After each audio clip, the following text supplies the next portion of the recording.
आदमी खंजर निकालता है। सील के पेट में एक लंबा गश बनाए। इसके तुरंत बाद उन्होंने अपने जमे हुए दाहिने पैर को ऊपर उठाया। मुंह के माध्यम से अटक गया। तब तक प्रतीक्षा करें जब तक कि दाहिना पैर ठीक न हो जाए। आदमी ने अपना अंडरवियर फाड़ा, उसे पट्टियों में फाड़ा, पिघली सील चर्बी में सराबोर, फिर इसे पैरों पर समान रूप से लपेटें। डेटा शीट दंश। वो पहले से ही उत्तरी ध्रुव पर 0 से 10 डिग्री नीचे है। 3 महीने तक फरार रहा। जब मैं अपनी पत्नी और बेटी के बारे में सोचता हूँ जो मेरे घर जाने का इंतजार कर रही है। मनुष्य देर न करने का साहस करता है। मुझे डर है कि सोवियत सेना उसका पीछा करेगी और उसे वापस ले लेगी। आदमी गिरफ्तारी से बचने के लिए उत्तर की ओर चला गया। सुनसान समुद्र तट के साथ आगे बढ़े। दिन रात यहाँ कम लोग हैं, कोई घास नहीं उगती है, बर्फ पर एक भी काला धब्बा नहीं। एक नजर में नहीं देखा जा सकता है कि दुख और अकेलापन लोगों को कभी भी पागल कर सकता है। अज्ञात समय के बाद आदमी रुक गया। बाएं हाथ का बम दाएं हाथ में रख। वो हर 10,000 कदम उठाता है। बस अपने बाएं हाथ से बम लें और गिने। इसका उपयोग यह निर्धारित करने के लिए करें कि आप कितनी दूर आए हैं। हालांकि बेइंग जेट बम मेरे हाथ में है। 3 राउंड की गिनती की है। वो आदमी पूरे 240,000 कदम चला, लेकिन नजारा मेरे सामने है। यह अभी भी वही है जब ये शुरू हुआ था। उसे लगा जैसे वो अभी भी खड़ा है। कभी बाहर मत निकलो। जाने कितना समय बीत गया। आदमी टूटने के कगार पर है। वो अब बमों के साथ कदम नहीं गिनता। मैं अब दिशा को पहचानने की जहमत नहीं उठाता, क्योंकि इससे कोई फर्क नहीं पड़ता कि मैं इसे कैसे देखता हूँ। उत्तर, दक्षिण, पूर्व और पश्चिम सभी एक समान हिमश्वेत हैं।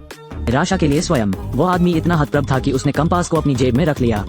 सिर नीचे। कभी नहीं सोचा था कि जब वो पागल होने वाला था। कुछ ही दूरी पर बर्फ पर एक चमत्कार हुआ। एक लंबा पेड़ वास्तव में दिखाई दिया। आदमी भयभीत है और जमीन पर लकवा मार गया है, लेकिन डर जल्दी ही आश्चर्य में बदल जाता है। उसने 3 कदम उठाए और 2 कदम चलते हुए छोटे पेड़ की ओर डगमगाया। रोती और हंसती, शाखाओं को अपनी बाहों में कसकर पकड़ लेती। आदमी अपने दिल में खुशी सहन नहीं कर सकता। एक पेड़ का मतलब है कि वो जंगल से दूर नहीं है, जल्द ही इस सफेद नरक से बाहर आ रहा है। आश्चर्य के बाद आदमी ने कदम रखा। उसने दूर एक जंगल देखा। खुशी अभी बाकी है। जैसे ही आदमी जंगल में दाखिल हुआ, अंधेरा हो गया था। यानी वो आर्कटिक सर्कल से बाहर हो गया है। आत्मा को पोषित करने के लिए दिन और रात सामान्य रूप से बारी बारी से होने लगते हैं।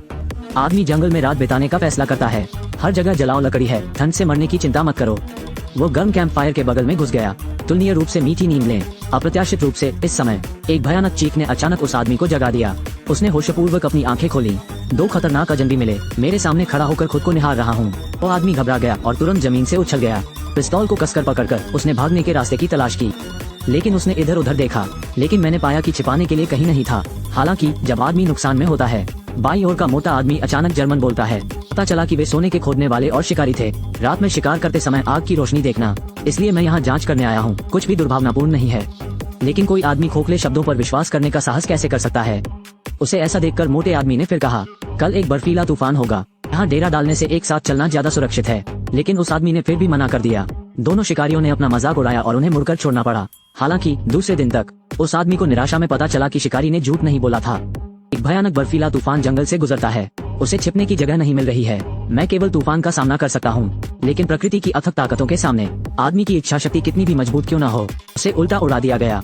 मैं बस अपनी सांस पकड़ने के लिए रुकना चाहता था, लेकिन मैं एक गिरे हुए पेड़ की चपेट में आ गया। उसने बर्फ पर जोर से मारा और बेहोश हो गया। गनीमत रही कि दोनों शिकारी ज्यादा दूर नहीं गए। बर्फीला तूफान के बाद मोटे आदमी ने शाखाओं को एक तरफ धकेल दिया। उस आदमी को खोजो जो अभी अभी मरा है।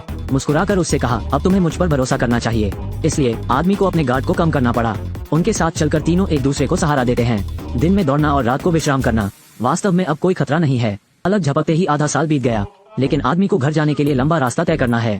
उसने कच्चे नक्शे से न्याय किया। मैं खुद करीब 4 किलोमीटर पैदल चला, और यहाँ से घर की दूरी अभी भी 10,000 किलोमीटर की निराशा बाकी है। लेकिन आदमी निराश नहीं होता, क्योंकि रास्ता कितना भी दूर क्यों न हो, जब तक आप हार नहीं मानते, एक दिन हम अंत तक पहुँचेंगे।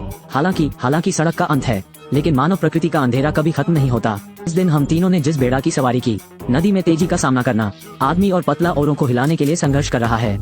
अपना संतुलन बनाए रखने की कोशिश कर रहा हूँ, लेकिन कर तेज हो रहा है।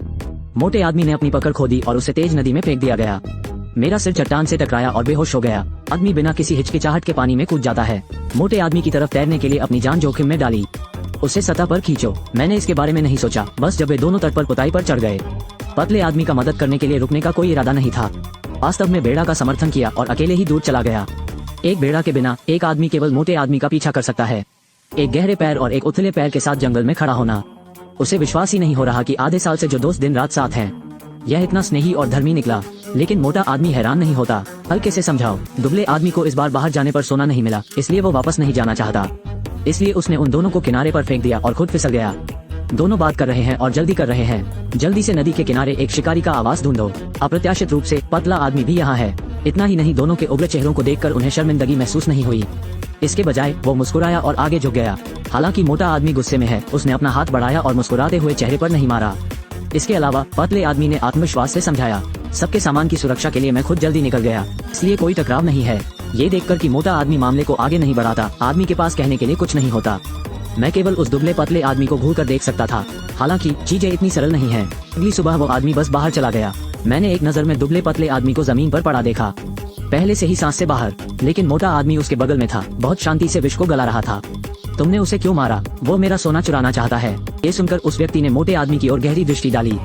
मुझे पीठ में थोड़ी ठंडक महसूस हो रही है, लेकिन अभी मोटे आदमी के साथ चलना जारी रखने के अलावा वो बेहतर तरीके के बारे में नहीं सोच सकता। तो आदमी ने खुद को शांत होने के लिए मजबूर कर दिया। फिर उसने अपना सामान उठाया और फिर से घर की ओर चल दिया। अलग झपकते ही एक और साल बीत गया।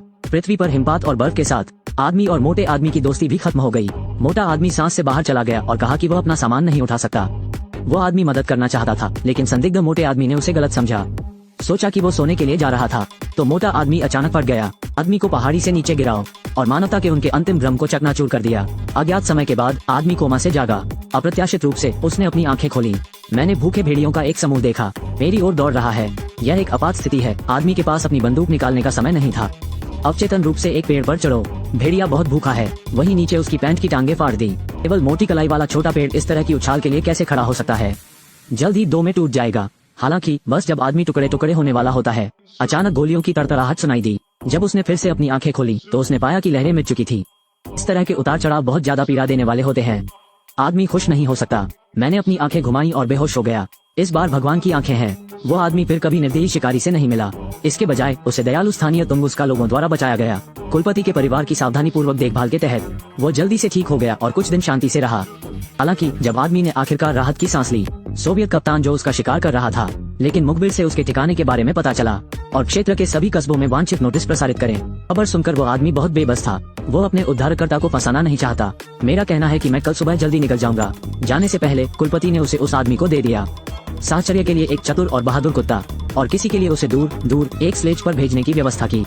कुत्तों के साथ आगे का रास्ता बहुत शांत है। समय उड़ता है, पलक झपकते ही एक और साल। मनुष्य विशाल नो मैंस लैंड को सफलतापूर्वक पार कर लेता है। शहर के करीब वन फार्म में आओ। हालांकि असली परीक्षा अभी शुरू हुई है। आदमी काट ट्रेन पर चढ़ जाता है। मैंने सोचा कि ऐसा करने से मैं मुख्य सड़क से बच सकता हूँ और छापे से बच सकता हूँ। घर पर समय बचाएं, लेकिन कप्तान इसके लिए पहले से ही तैयार थे। हर दूरस्थ थाने पर जनशक्ति की व्यवस्था की गई है। आदमी के जागने का इंतजार करो। तभी मुझे एहसास हुआ कि सोवियत सैनिक ठीक मेरे सामने थे। उसके पास कोई उपाय सोचने का समय नहीं था, इसलिए उसने ट्रेन से छलांग लगा दी। कुत्ते को गले लगाओ और वापस भागो। लेकिन वो ज्यादा दूर नहीं भागा और फिर कप्तान से टकरा गया। उस आदमी के पास जहाँ था वहीं खड़े रहने के अलावा कोई चारा नहीं था। प्रत्याशित रूप से कुत्ते ने पाया कि मालिक मुसीबत में है। वास्तव में बहादुरी से कूद गया। बस कप्तान को नीचे फेंक दो। आदमी हिल जाता है और चिंतित हो जाता है, लेकिन समय उसे संकोच करने की अनुमति नहीं दे सकता। सैनिकों की एक बड़ी सेना के आने से पहले ही भाग जाएं। हालांकि वो बस कुछ ही कदम दौड़ा। मैंने अपने पीछे गोलियों की आवाज सुनी। कुत्ते की मौके पर ही दर्दनाक मौत हो गई और आदमी व्यथित महसूस किया। लेकिन अगर वो पकड़ा गया तो उसके पास शोक करने का समय नहीं था। कुत्ते की कुर्बानी बेकार जाएगी। घाव के इलाज के लिए कप्तान के समय का लाभ उठाते हुए आदमी रेलवे पुल पर चढ़ जाता है और पुल के डेक के साथ दौड़ता है। फिर छलांग, गुजरती ट्रेन के ऊपर कूद गया। यह एक आपदा से बच गया, लेकिन आदमी बिल्कुल भी खुश नहीं है। कुत्ता मर गया और मूल मार्ग योजना बर्बाद हो गई। उसे पता ही नहीं चलता कि उसने कोई अपराध नहीं किया है। युद्ध के दौरान बंदूक भी नहीं रखी। कप्तान को उसका पीछा क्यों करना पड़ा? मेरे द्वारा इसका निर्धारण नहीं किया जा सकता। भोर के बाद पुरुषों को आगे का रास्ता चुनना होगा और आगे बढ़ना होगा। हालांकि दुर्भाग्य से बंजर पहाड़ों के जीवित रहने की प्रतीक्षा कर रहा है। घनी आबादी वाले शहर में आना मुश्किल है, लेकिन लगभग भूख से मर गए। पुरुष दरिद्र हैं और उनके पास शिकार करने के लिए कोई जगह नहीं है। डीलर उसे एक जर्मन के रूप में देखते हैं। स्वाभाविक रूप से मेरे पास अच्छा चेहरा नहीं है, खाना भी नहीं देते। मैंने इसके बारे में कभी नहीं सोचा जब वो आदमी हताश था। जब आप कबूल करने के लिए चचाते हैं और मरने की प्रतीक्षा करते हैं, एक अजीब यहूदी अचानक प्रकट होता है। वो न केवल पुरुषों को घर ले आया, खिलाया और पहनाया, उसने आदमी को पासपोर्ट दिलाने में मदद करने का वादा भी किया। उसे सीमा चौकियों के माध्यम से सुरक्षित रूप से प्राप्त करें। आदमी गूंगा है, वो इसका सपना भी नहीं देख सकता। मुझे पूरे रास्ते तिरस्कृत किया गया। अंत में यह निकला, जर्मन सेना द्वारा सताए गए यहूदियों ने खुद को बचाया। काफी देर तक रोके रखने के बाद वो पूछता रहा, तुमने मेरी मदद क्यों की? आप जानना चाहते हैं कि यहूदी जर्मनों की मदद क्यों करते हैं? क्योंकि वही आपको जीवन भर दुखी करता है। जल्द ही यहूदियों की मदद से युवक ने बनवाया फर्जी पासपोर्ट और सफलतापूर्वक चौकी पार कर ली। सीमांत पुल को देखते हुए वो अपने दिल में खुशी को सहन नहीं कर सका। बस पुल के पार चलो, तब आपको कप्तान द्वारा शिकार किए जाने की चिंता करने की आवश्यकता नहीं है। आप खुद टिकट खरीद सकते हैं और सीधे घर जा सकते हैं। हालांकि जैसे ही उसने पुल पर कदम रखा उस आदमी ने हंसना बंद कर दिया।